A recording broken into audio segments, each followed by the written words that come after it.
So I'm Peter O Halloran from the National Blood Authority here in Australia. We're responsible in essence for the procurement of blood and blood products and the supply of blood to everyone who needs it across Australia. We work with each of the health services and hospitals and all state and territory governments to provide that service. The main challenges we're dealing with at the moment is trying to find ways of doing business smarter and cheaper in times of decreasing budgets. And so what we're doing is we're funding pathology services to interface into BloodNet, one of our key systems, so that everybody in the sector can share the data. It becomes easier and simpler for staff in pathology laboratories. Governments can see the data for financial accountability, and also from a supply management perspective, we can actually see where the blood is and what's happening with it. So if there's a problem or a recall, we can act quickly to ensure that the supply is secure. And some of the key challenges, I suppose, that we find now is to do with the lack of budgets and the lack of IT systems that talk to one another. There's a whole variety of standards out there that nobody adheres to. HL7 being my prime favourite, that everyone says, well, it's HL7 compliant. I'm yet to see anything that is HL7 compliant that actually works the same as anything else that's HL7 compliant. So that's why we look at things like FHIR and some of the other newer standards coming out, and we're really quite enthused about that.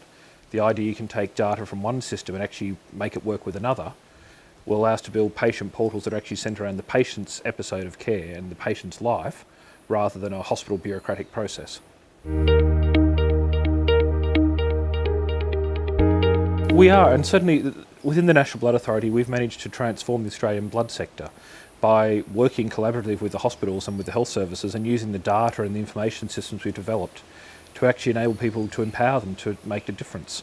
So we can now work with laboratories and actually show them data that's interfaced into our systems, show them over the last 2 or 3 years what their practice has been, how it's worked, and work with them to improve it. So by doing that, we've managed to halve the discards of red cells across Australia, and that's a key thing. It means it's a saving of $10 to $15 million a year for governments, but more importantly, that's over 50,000 donors that aren't going to sit in a chair and donate a product that's then not needed. So we've been doing that, and what we found that by interfacing our systems and by sharing the data, we're actually able to work with everyone from sort of senior clinicians and bureaucrats right down to the poor laboratory scientist who's there at 4 in the morning to actually make a difference. And that's really, I think, the power we're seeing. Now what we want to do is actually expand that into the patient record.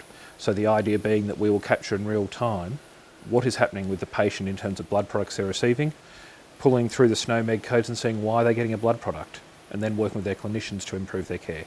So that data set and the evolution of clinical guidelines really for us is the next step of where we're going.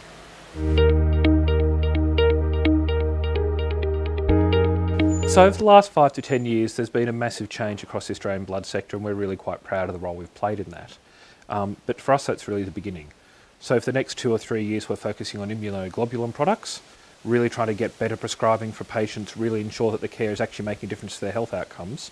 And we have a whole range of new systems coming online, a whole range of new interfaces that will actually enable us to capture that data. So in real time, we'll know who's being given an IG product. We'll be able to tie it back to an authorisation and be able to present that information back to the clinician to actually say, this is your patient, this is why you sought the product for them, and this is where they're up to in their treatment cycle.